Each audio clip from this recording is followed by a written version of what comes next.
안녕하세요. 그림일 가족 여러분. 오늘 수요일 아침. 네, 오늘도 이렇게 매일 한 말씀으로 또 오늘 하루를 시작하는 모든 분들에게 주님의 영이 우리를 좀 더 멋지고 훌륭하게 또 믿음의 그런 기품을 지닌 사람으로 그렇게 살아낼 수 있도록 인도해 주시기를 간절히 기원합니다.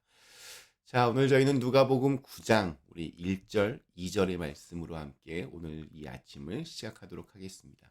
누가복음 9장 1절과 2절의 말씀. 예수께서 12 제자를 불러 모으사 모든 귀신을 제어하며 병을 고치는 능력과 권위를 주시고 하나님 나라를 전파하며 앓는 자를 고치게 하려고 내보내시며. 아멘. 네, 오늘부터 읽어갈 말씀은 예수님께서 12 제자를 이렇게 세상에 파송하시는 그러한 장면입니다. 예수님께서 12 제자 세우신 것이 꽤 되었습니다. 누가복음 6장에서 12 제자 세우신 기록이 나왔으니 그만큼 꽤 시간이 흘렀습니다. 그러나 12 제자를 택하신 것만 기록되어 있을 뿐 12 제자에 관한 어떤 특별한 교육이나 가르침은 별로 보이지 않았습니다. 그런데 드디어 9장에 들어서 이 12 제자에 대한 본격적인 수업이 진행되는 듯합니다. 마치 이렇게 실습을 위해서 학생들을 내보내듯 12명의 제자를 사역의 현장으로 이렇게 내보내십니다. 오늘 읽은 이 1절과 2절의 말씀, 모든 사역의 기초가 되는 아주 중요한 말씀입니다.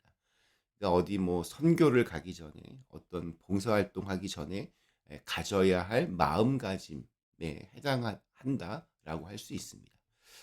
오늘 이 1절과 2절 이 짧은 말씀 중에 어떤 말들의 눈길이 먼저 가셨습니까? 어떤 내용이 핵심인 것 같으십니까?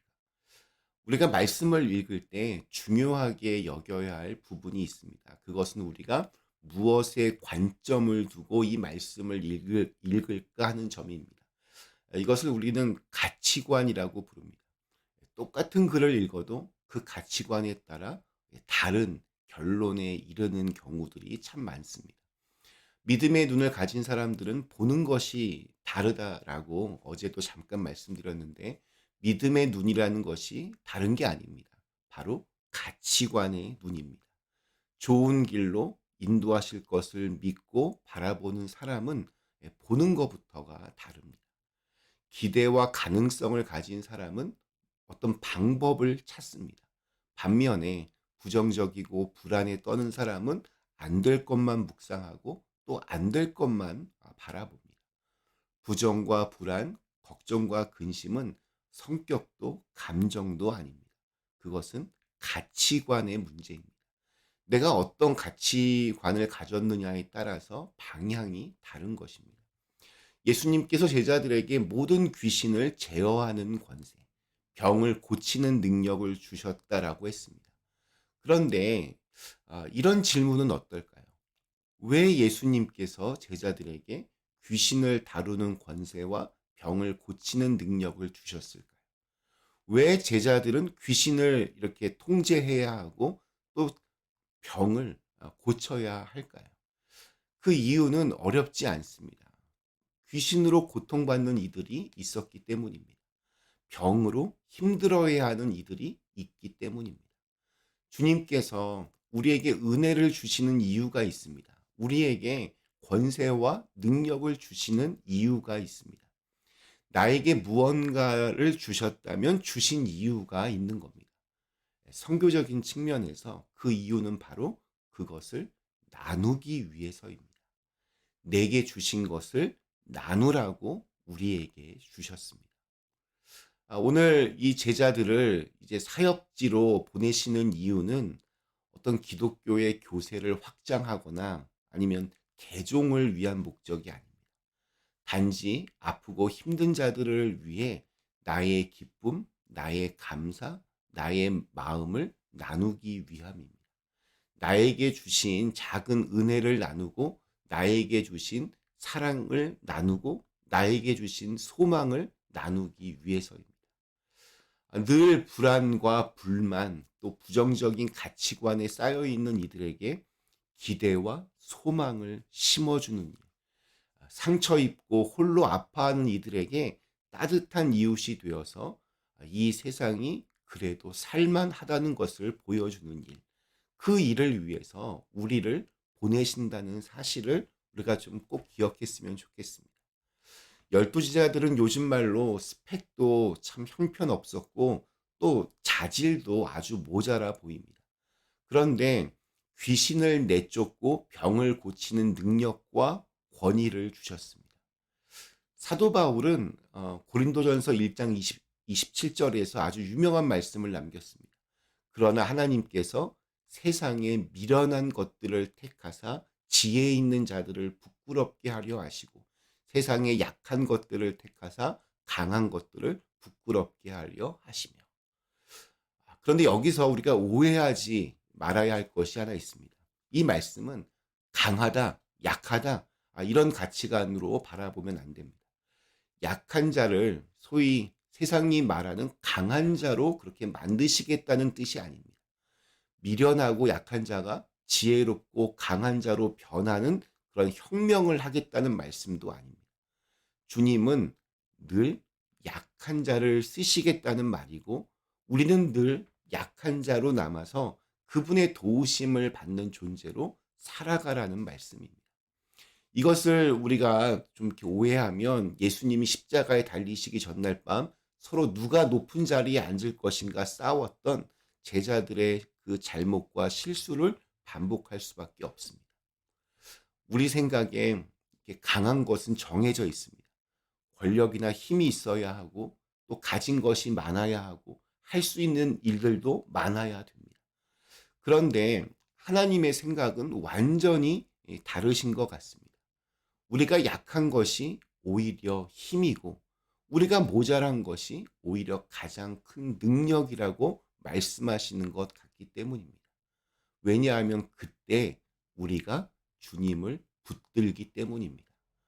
왜 간절한 기도가 응답되는 확률이 높을까요? 그것은 내가 할 수 있는 것이 없어서 그분께 매달리기 때문입니다.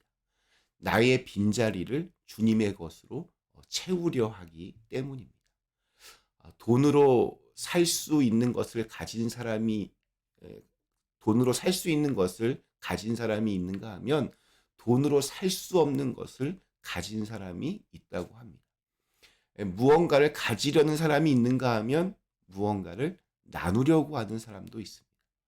이 세상에서 제일 가난한 사람은 줄 것이 없는 사람입니다. 또 그 사람보다 더 가난한 사람은 줄 마음이 없는 사람입니다. 이런 인색함은 영혼의 질병입니다. 인색하면 자기 영혼은 죄수가 되고 자기 육체는 감옥이 됩니다. 반면에 인색한 마음의 그 한 부분을 허물면 비로소 우리의 영혼은 자유와 평화와 기쁨과 부요함을 맛보게 됩니다. 예수님께서 무언가 부족해 보이는 자들을 제자로 삼으시고 그들을 사역자로 보내신 이유는 바로 그 작은 것을 나누기 위해서입니다. 그들이 직접 보고 듣고 경험했던 예수님, 그분의 말씀을 세상에 나누기 위해서 예수님이 주시는 기쁨과 평안, 자유와 회복을 나누기 위해서 그들을 보내신 겁니다. 마음을 나눌 수 있고 은혜를 나눌 수 있는 것, 그것이 능력입니다. 기도 제목을 나눌 수 있고 삶을 나눌 수 있는 것, 그것이 그리스도인의 힘이요 또 내게 주어진 재능과 축복을 나눌 수 있는 것이 그리스도인의 권세라 말할 수 있습니다.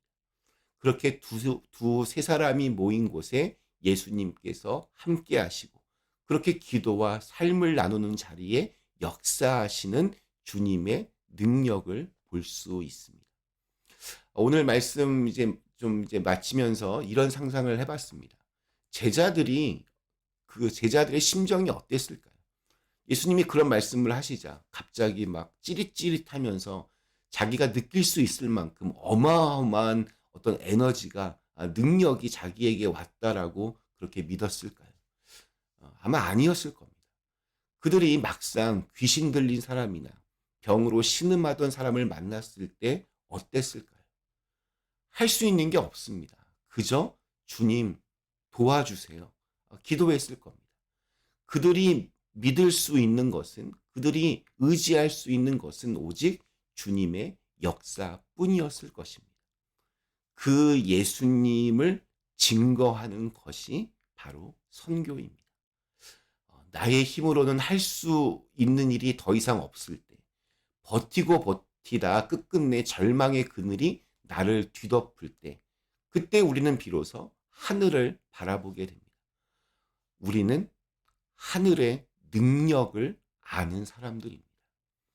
오늘 우리에게 주신 하루, 은과 금은 내게 없지만 내게 있는 예수 그리스도의 이 생명의 복음을 담대하게 전하고 나눌 수 있는 그런 귀한 날이 되시기를 간절히 기원합니다. 잠시 함께 기도하겠습니다. 좋으신 하나님, 비록 너무나 보잘것없고 연약하지만 우리 안에 있는 그 예수님의 그 마음을, 예수님의 그 능력을 어느 누군가에게 전할 수 있는 날이 되게 하여 주시옵소서. 예수님의 이름으로 간절히 기도드리옵나이다. 아멘.